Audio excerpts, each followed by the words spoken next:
Hi hello. അപ്പം ഞങ്ങൾ ഇന്ന് വീട്ടിലോട്ട് പോവാം. ഇപ്പം അണ്ണം വരും, 11 മണിയാകുമ്പോൾ വരാമെന്ന് പറഞ്ഞു. അപ്പോൾ ഒരുങ്ങി എല്ലാം പാക്ക് ചെയ്തു. പിന്നെന്താ കുറച്ച് ഇന്നലത്തെ കുറച്ച് കാര്യങ്ങളും ഇന്നത്തെ പാക്കിങ്ങും ഒക്കെ ആയിട്ട് നമുക്കൊരു വീഡിയോ ഇന്ന് കാണാം. അപ്പോൾ ഓക്കെ ആണോ എല്ലാവരും?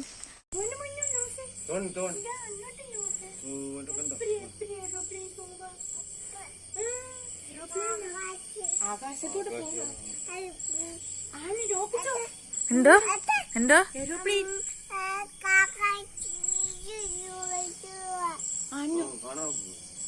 ചെറിയൊരു മിന്നൽ ഇതുപോലെ.